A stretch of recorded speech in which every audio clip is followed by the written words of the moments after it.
memberikan nikmat kepada kita. Kepala kita tidak sakit karena ada si bantal. Contoh kecil gitu ya. Kalian punya peci dipakai di kepala, tidak ditinggalkan di sebarang tempat. Kalian punya sarung dipakai, dicuci kalau dia kotor. Itu bentuk apa? Sayang kalian kepada selain manusia.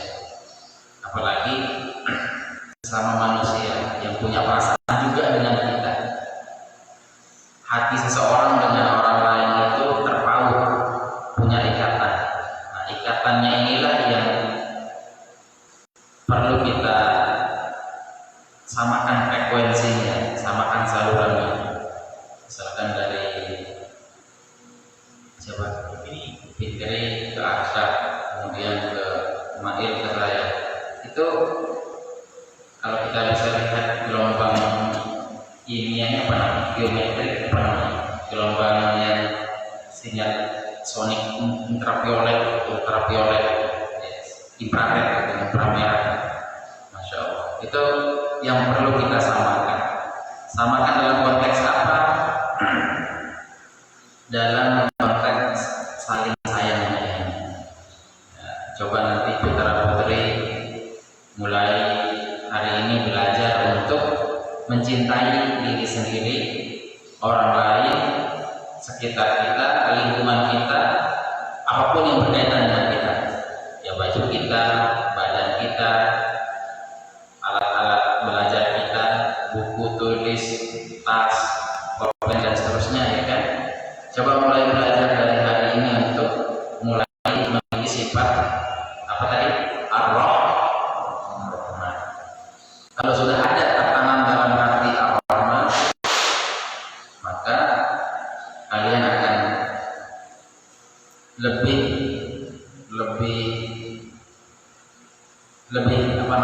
dari yang lain. Karena orang yang memberikan cinta sepenuhnya kepada orang lain, maka orang lain itu pasti merasakan cinta yang lebih, cinta yang tulus itu. Cinta karena Allah tentunya, bukan cinta yang salah pengertian. Jadi konteksnya adalah kuatkan sifat Ar-Rahman di dalam diri kita. Sejahat apapun orang, seburuk apapun orang, selalu hadirkan dalam hati bahwa orang tersebut jauh lebih baik daripada saya. Walaupun dia lebih jahat misalkan kenyataannya, tapi kalian harus hadirkan dalam hati, saya yang lebih buruk. Saya cinta kepada orang itu, saya ingin mendoakannya, minimal doakan ya Allah, berikan petunjukmu, hidayahmu, bimbinganmu kepada saudara saya ini. Jadi tidak akan merasa bangga kalau ada orang yang lebih buruk dari kita. Bahasanya seperti itu. Misalkan Arsyad menemukan teman-temannya sudah dipanggil pakai mic, sudah dibangunin, digedor pintunya, tidak bangun-bangun, bahkan sembunyi misalkan. Ini yang sembunyi tadi belum ada. Yang sembunyi tadi nggak ada, tidur lagi, kan? Dibangunin, tidur lagi, bahkan sembunyi di belakang apa misalkan, di bawah lantai, misalkan, di bawah kasur, pada kasur di bawahnya itu fenomena santri sudah lumrah gitu ya. Di belakang pintu, bahkan sambil tidur sambil berdiri ya, di belakang lemari, bahkan kasurnya digulung, dia berada di dalam kayak lumpia ya, kayak jajan apa molen gitu. Masya Allah. Tapi sudah saya paham, begitu saya gedor, ingat bangunkan kalian itu karena cinta, karena Rahman tadi, dia karena sayang. Jadi bangunkan ya. Kalau ada yang sembunyi seperti itu sudah lumrah, sudah pemandangan yang lumrah menurut saya, sudah biasa. Nakal itu pun pernah saya temukan. Begitu saya bangunkan temannya,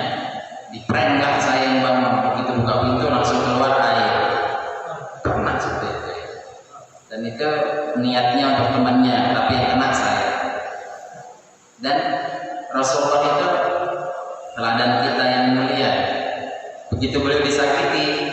Tapi kalau Rasul itu sengaja memang dilempar dengan kotoran unta, dilempar pakai kerikil, bahkan pakai batu kena kerakan beliau, bahkan pernah pakai pedang juga. Tapi Rasul itu tidak pernah membalas, karena Rasul tinggi sifat rahman sayang. Bahkan didoakan ya Allah, yang ngajakin saya, yang ngejailin saya itu tidak tahu saya, maka berikanlah petunjukmu ya Allah. Jadi tidak ngapain harus marah kan gitu ya, kita buka jatuh air di kita ya, kalau air kan kering, kalau misalkan kotoran ya cuci baju. Nah jadi makanya ini yang saya katakan dari awal tadi, samakan frekuensi. Saya niat, ustazah yang lain, ustazahnya niat supaya kalian semua, kita semua ini belajar seperti memang santri, seperti santri sesungguhnya. Saat dibangunkan ya bangun, atau bahkan tanpa dibangunin kalian sudah bangun. Masa kalah sama si Soleh itu duluan bangun timbang kalian. Makanya saya gelarin Soleh. Kalau bisa si Soleh juga membangun kalian kan. Kayak mana caranya? Luar biasa. Itu memang sudah lumrah tanpa ditutup-tutupi, karena kita sering bersua bersama. Jadi coba mulai dari hari ini putra-putri kembalikan kebiasaan kalian yang baik, terutama sholat tahajudnya yang sampai. Ya, saya yakin kalian itu begitu dibangunkan sudah tahajud di pondok, sudah tahajud di kamar masing-masing. Husnuzon saya itu sebagai doa ya, walaupun kenyataannya enggak, kenyataannya tidak, tapi ada saja 1, 2, 3 ya, kan ya perwakilan. Nah, coba mulai dari hari ini tanamkan rasa sayang itu, sayang pada diri kalian. Berapa nasi yang sudah kalian makan, berapa sabun yang telah kalian habiskan untuk badan kalian, berapa botol sampo yang habis, karena kalian sayang sama badannya. Putri berapa skincare yang habis buat bersolek-solek, berapa lipstick, berapa pons yang kalian habis, itu karena kalian sayang sama tubuh kalian ini. Padahal ini akan pada saatnya nanti akan menua, akan rusak pada rasa. Tetapi kalian terkadang yang perlu lebih dari itu sebenarnya, yang perlu kalian rawat adalah hati kita. Begitu seorang putri solehah punya perasaan rahman, kasih penuh dengan cinta, tulus, ikhlas karena Allah, begitu dinasihati maka dia senang menerima kebenaran. Dia akan coba praktikkan, dia coba akan mengamalkan. Sayang itu sayang biasa, sayang bukan sayang karena tadi ya tanda kutip, tapi karena cinta karena Allah. Coba mulailah sholat tahajud dengan sentuhan seperti itu, maka hati itu akan ibarat es batu meleleh, akan cepat menerima. Jadi saya coba pendekatannya sekarang lewat hati. Kita bicara lewat hati. Kalau sekedar nasihat yang sudah biasa kalian dengar, sudah biasa kalian diajarkan, itu memang masuk ke telinga kiri atau sudah biasa kalian. Cuma pendekatan ke kolbu hati ya. Coba dimulai ditekankan anak-anak semua. Kalau sudah ada itu, yakin saya yakin-yakinnya tanpa kalian disuruh itu pasti bisa ya. Jadi penting juga fisik ya, tetapi jauh lebih penting hati. Berapa sabun yang kalian habis dihabiskan untuk badan itu kan kalian sayang sama badan, padahal itu akan menua dan sampai ke kuburan akan masih nggak utuh badan kita ini. Tidak. Yang utuh itu apa? Yang tidak akan sirna, tidak akan rusak, tidak akan pernah hilang. Apa itu? Ya ini roh itu, nyawa itu. Begitu kita ditanam di kubur, di jasad kita habis dimakan cacing tanah, dimakan ular. Ya, padahal mohon maaf putri yang merasa paling cantik lah, paling pintar misalkan, paling kaya, itu rubah sekali, hilangkan perasaan seperti itu. Kalian banggakan alis kalian. Kalian banggakan alis kalian yang seperti semut berbaris itu, 30 tahun kemudian semutnya bubar barisan. Ya, kalian banggakan bulu mata kalian yang panjang itu.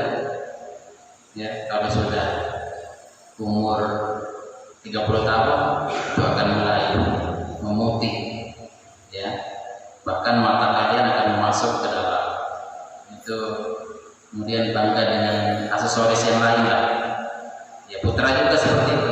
Ya, kalian banggakan hidung kalian yang maju sudah masuk kuburan, ya, habis dimakan tanah. Ini habis ini. Yang ada tulang kelihatan itu, ini yang di dalam, bukan ini habis dimakan. Pernah kita tengkorak nggak? Tengkorak. Pernah lihat? Nah, kayak gitulah. Ya. Lalu apa yang kita sombongkan coba? Apa yang kita sombongkan? Jadi coba mulai dari hari ini, sekarang hati. Ya. Kalau sudah hati tertanam cinta, tidak pernah kalian akan meremehkan temannya, tidak pernah akan menganggap kalian lebih baik daripada orang lain. Tidak. Selalu hadirkan dalam hati orang itu jauh lebih baik daripada saya. Ya. Itu untuk hari ini. Dan coba bersama-sama berusaha untuk menanamkan rasa rahman, rasa cinta kepada diri sendiri, orang lain, benda yang ada di sekitar kita, makhluk lain pun seperti itu. Ya, kucing misalkan, kalaupun tidak suka, jangan sampai dibakar, jangan sampai sakiti. Ya, sekedar mengusir silahkan, tapi jangan sampai diambilkan bensin, pertalite, disiram, dikasih api, naik ke pelapon, selesai. Ya, tidak boleh. Jadi sayang kepada siapa? Diri sendiri, sekitar kita. Maka insya Allah perubahan itu akan ada. Jauh lebih baik, jauh lebih, kehidupan kita lebih tertata indah, rapi. Ala kulli hal, perjalanan hidup ini memang panjang. Saya masih umur 29 tahun. 29 tahun itu kalau hitungan Hijriah, kalau Qamariyahnya 30 tahun. 30 tahun kalau bulan Masehi. Nah, perjalanan hidup ini kan belum selesai, masih menurut saya mudah-mudahan Allah panjangkan umur kita semua dalam ketaatan kepada Allah. 30 tahun ini kan kalau kita lihat umur Nabi 63 tahun, berarti sekitar 33 tahun lagi umur, misalkan umur pribadi saya akan sampai pada tahap kebanyakan standar umur umat Nabi seperti itu. Berarti 30 tahun lagi. Tapi setengah perjalanan, baru setengahnya. Ibaratnya saya mau ke Tenggarong, saya baru nyampe ke Lembus itu. Dari sini ke Lembus kurang lebih sama dengan dari Lembus ke Tenggarong. Pertengahannya perjalanan masih panjang. Kalau kalian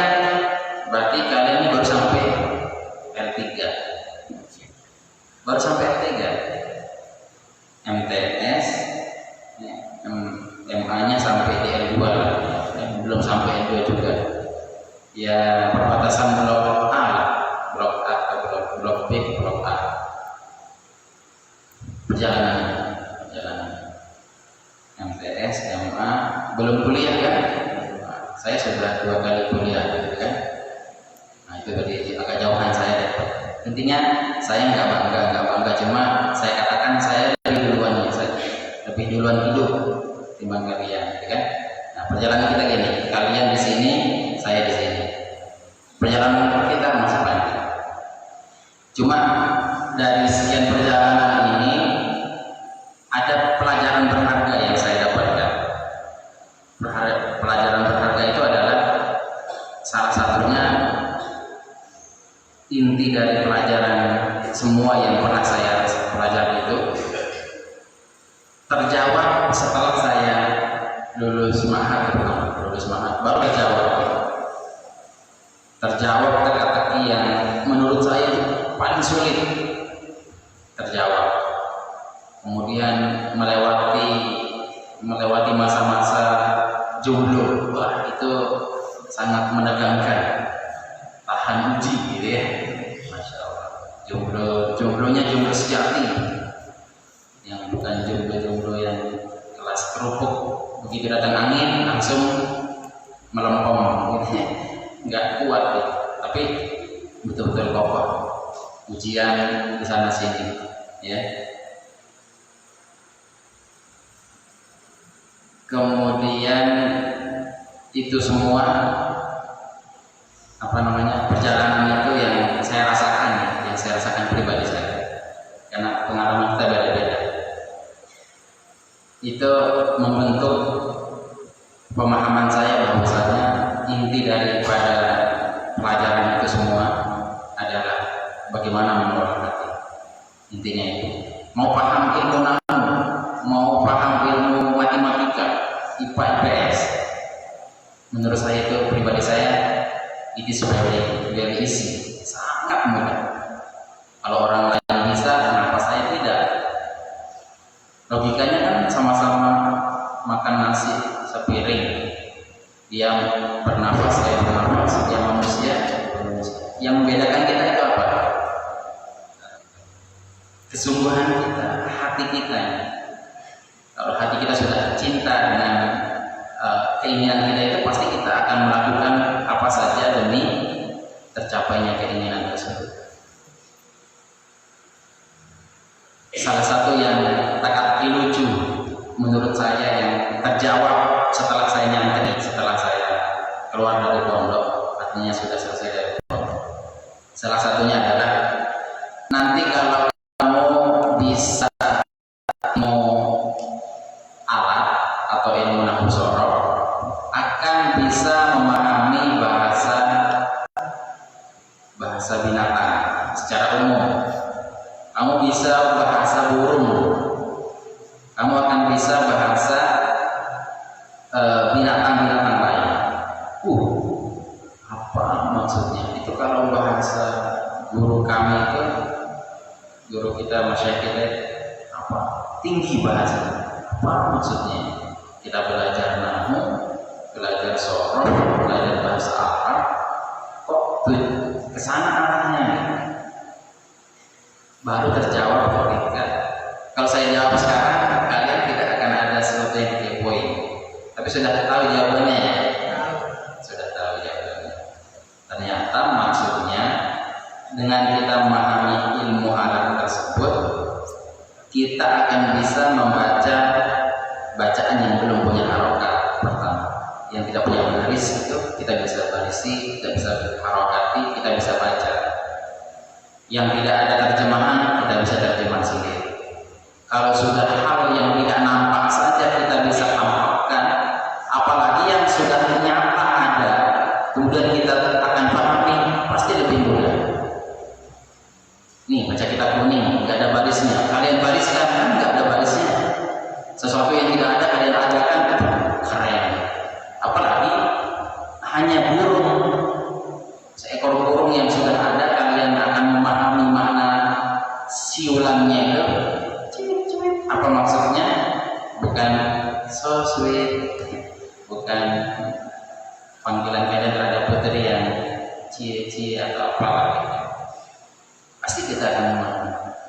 Dan maksudnya itu bukan semua burung, tapi burung yang ada dalam nas bahasa Arab asli yang sumbernya yaitu Al-Quran. Ternyata dalam Al-Quran itu ada bahasa burung yang disebut dengan burung hudhud. Burung hudhud itu berbahasa Arab, dan itu maksudnya kalau kita sudah bisa belajar nahwu sorof, kita akan bisa memahami bahasa burung, paham bahasa burung. Burung yang di sini maksudnya burung yang ada dalam Al-Quran, burung. Apa kata burung? Inni wajadtu imra'atan tamlikuhu wa utiyat min kulli syai'in. Intinya dia melapor sama siapa tadi? Nabi Sulaiman. Wahai Nabi Sulaiman, saya tidak hadir tadi ketika pertemuan semua makhluk yang ada saat itu ya, dipanggil sama Nabi Sulaiman. Yang nggak ada siapa? Nabi burung hudhud yang nggak ada. Akhirnya Nabi Sulaiman mana hudhud nih? Saya akan azab dia, saya akan berikan dia hukuman. Saya tidak akan menghukum kalau ada alasannya yang kuat. Akhirnya si burung mengatakan di surah An-Naml gitu, saya melihat ada seorang perempuan, seorang raja, dia memiliki kekayaan yang luar biasa, kemudian punya kerajaan yang besar, tapi dia menyembah matahari. Nah, itu yang saya akan berikan kabar kepada Sulaiman. Kemudian sampai mengirim surat kepada siapa namanya? Ada yang mengatakan Ratu Bulqis, ada yang mengatakan Bilqis, ada yang mengatakan Balqis, terserah mau pakai nama. Ratu Balqis yang biasa ya Ratu Balqis. Akhirnya apa kata di dalam surat itu? Intinya itu bahasa burung. Jadi kalau kalian mau tahu bahasa burung, buka surah An-Naml ayat berapa? 62. Itu surah An-Naml. Kemudian di sana juga setelah bahasa burung ada bahasa semut. Bahasa semut. Kita bisa berbahasa, paham bahasa apa? Semut. Apa kata semut? Ya ayyuhan namlu dkhulu masakinakum. Semut masuk ke rumah-rumah kalian. La ya'timannakum Sulaiman wa junud. Jangan sampai kamu nanti diinjak sama tentara-tentaranya Nabi Sulaiman. Ya kudanya, ya untanya, atau diinjak sama kaki Nabi Sulaiman sendiri. Nabi Sulaiman yang Allah berikan kemuliaan mendengar kata si semut tersenyum ketawa gitu. Kok sampai suaranya para semut masuk ke rumah-rumah kalian, masuk ke lubang-lubang kalian, kata apa? Semut dengan saudara-saudaranya gitu masuk ke dalam lubang. Berhenti sampai tersenyum beliau mendengar suara perkataan semut. Nah, ini menggambarkan rasa cintanya Nabi Sulaiman terhadap makhluk lain seperti semut itu tinggi. Buat apa coba beliau sampai berhenti ketika berjalan, kemudian demi mengasihi semut itu masuk ke lubang-lubang. Kalau kita sengaja cari yang padahal jalan ini bagus, kita cari yang jelek, atau kalau ada makhluk itu sengaja kita tabraki. Jadi rasa rahman itu setiap orang soleh terutama ya, apalagi para nabi pasti itu. Seperti ayat yang saya baca tadi, Nabi Ibrahim, banyak orang yang tidak, umatnya yang tidak mengikuti beliau doakan, yang ikuti saya, faman tabi'ani fa innahu minni, yang ikuti saya maka dia sesungguhnya bersama saya. Waman asani, yang orang yang ingkar dengan saya, maka fa'innaka ghafurur rahim, kata beliau, sesungguhnya engkau ya Allah maha pengampun. Jadi beliau tidak memaksa, yang ikut sama saya dia akan selamat, dia akan bersama saya. Tapi yang tidak ikut sama saya alias orang yang ingkar dengan kenabian Nabi Ibrahim, saya serahkan kepada Allah Subhanahu wa taala. Engkau maha pengampun ya Allah. Didoakan semoga diampuni ya Allah. Nah, coba hati itu seperti ada dalam seperti itu sikap kita, sifat kita, insya Allah yakin saya kalian akan selalu akan diliputi oleh kedamaian, damai hidupnya. Begitu kalian di asrama, lihat temannya belum makan, kalian ada makanan sama-sama, walaupun hanya sedikit, kita tidak akan ada rasa rakus, mau menang sendiri, mau kenyang sendiri. Yakin saya, berbagi walaupun hanya sedikit. Ya. Lihat teman-temannya bersih-bersih, kita juga ikut bersih-bersih. Ya. Nah, jadi hari ini insya Allah putra putri setelah ngaji kita sama-sama pagi ini membersihkan kamar masing-masing. Ya, insya Allah saya pantau, monitoring, ya, lihat sendiri nanti dan sama-sama. Tapi yang putra atau putri saya rasa cukup ustazahnya. Yang putra kita sama-sama, terutama yang di belakang WC-nya, kemudian apa, dapur. Insya Allah tahun ajaran baru nanti supaya siswa baru nanti masuk agak rapi kelihatannya, kita mulai tata hari ini sedikit demi sedikit supaya tidak terlalu banyak. Dapur apa yang ada di situ, buku-buku coba kita keluarkan, kita kalau bisa dibakar kalau tidak nanti dibuang di tempat sampah. Kita bersihkan sama-sama ya. Indikator santri itu bersih, lihat WC-nya. Jadi kalau saya ke pondok pesantren kemarin pas Ramadan, saya ke Banjarmasin, kemudian setelah itu ke teman saya ada di daerah Palangkaraya, Kalimantan Tengah, kemudian Kalimantan Selatan. Saya ke pondok pesantren, satu pondok pesantren yang saya pertama kali kunjungi WC-nya. Ada toiletnya, wah, saya dibawa ke toilet. Subhanallah, saya lihat di situ bersih sekali. Saking bersihnya, saya nggak enak rasanya mau buang hajat di situ. Saking bersihnya, harum. Dan saya sering diceritakan sama wali murid ketika pulang dari asrama anaknya, Ustaz, saya tadi pulang dari asrama A, Masya Allah, kayak bukan WC katanya, kayak bukan toilet, masa nggak ada gayung, terus airnya bocor, artinya tidak ada kerannya, nggak fungsi, kemudian WC-nya mampet, ya Allah. Diceritakan itu. Jadi itu yang saya mau jaga, image marwah kita ini, apa bahasanya? Kan kita kalau mau foto cari foto yang terbaik, ya kan? Itu yang kita share supaya orang melihat kebaikan. Jaga muruah, gitu ya. Coba kita jangan sampai difoto saja, mau tampil bagus, tampil cantik, tampil apa ganteng, gitu ya. Coba di sekitar kita juga. Yakin saya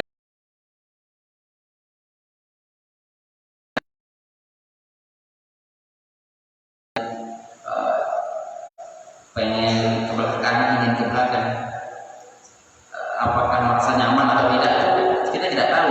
Tapi dia ketika pulang ke rumahnya cerita, dan saya dengar sendiri. Ada saya masuk ke salah satu pondok pesantren, katanya jalan ini saya tahu pondok pesantren itu pondok pesantren apa dan di mana, punya siapa, saya tahu. Masya Allah, kok kayak gitu ya, gitu. Jadi jangan sampai kata-kata yang seperti itu keluar, ya keluar. Caranya bagaimana? Ya kita introspeksi diri, kita nilai diri kita selama ini ikut bersih-bersih enggak, atau ikut cuma enggak sesuai dengan apa namanya cara putri. Kalau belum punya kloset nanti dicatat Ustaz berapa kloset yang kurang, apa namanya bersih kloset itu nanti salah saya berikan berapa supaya setiap WC itu punya pembersih, kemudian ada sabun. Jadi enggak enak nanti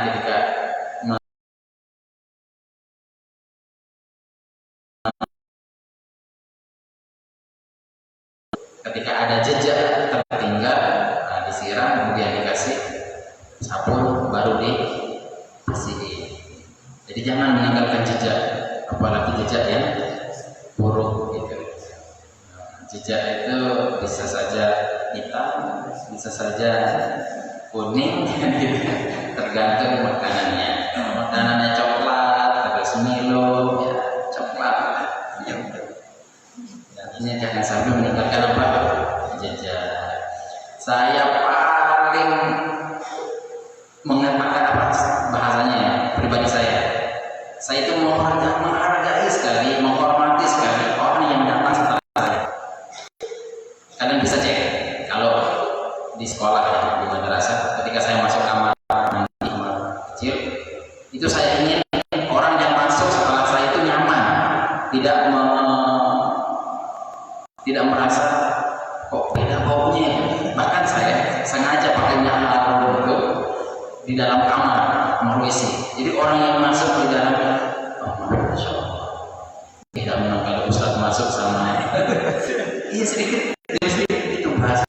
Dan yang curhat itu teman saya, kenapa kalau sampean masuk di ini begitu keluar harum, padahal dia tidak tahu rahasianya bahwa minyak harum sama pakai sabun yang bersih. Itu caranya. Saya termasuk orang yang mengerti itu. Hal sepele cuma saya tidak mau ada orang tersinggung gara-gara itu. Coba itu ditanamkan dalam hati kalian, pasti bisa. Bintang ketika buang hajat tidak mau keluar dari tempat itu sebelum jejaknya hilang, jejak gelapnya hilang gitu, kemudian dibersihkan. Itu sama-sama nanti sama-sama. Insya Allah dengan kita menghargai orang seperti itu, maka orang akan secara tidak langsung menghargai kita. Yakin saya. Yakin. Ada nggak yang pernah alami kalian temannya masuk kemudian keluar, baunya beda, gitu kan? Pasti pernah merasakan karena kita sama-sama berjamaah di situ, gitu kan?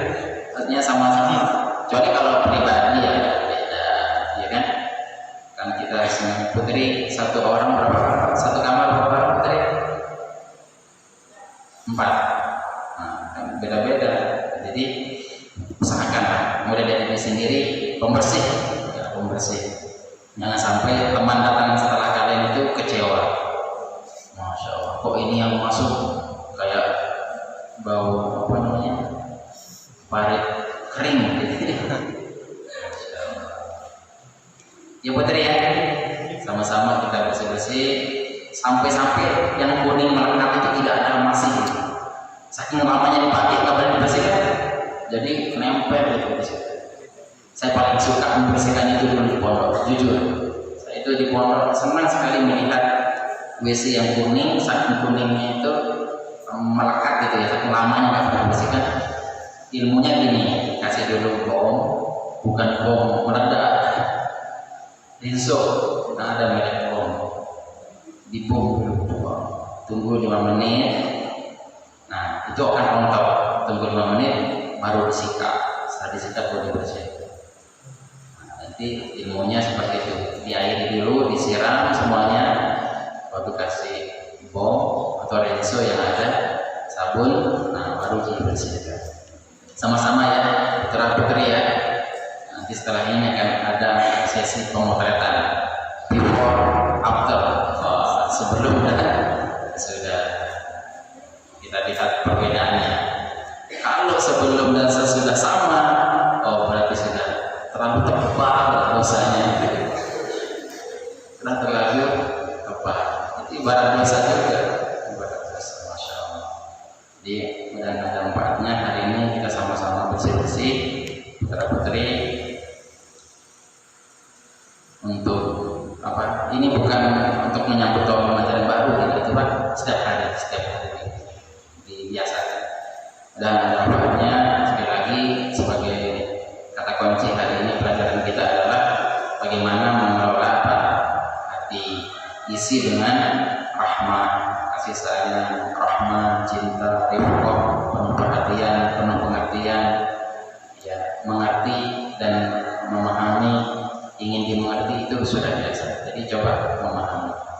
Mudah ada manfaatnya. Ada Allahu main, ada hasilnya, atau ada kulli kasalih al-Fatihah. Alhamdulillah.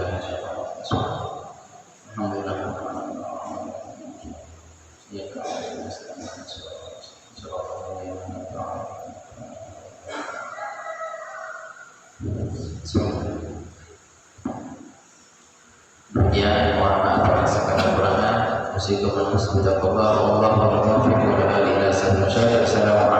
warahmatullahi wabarakatuh.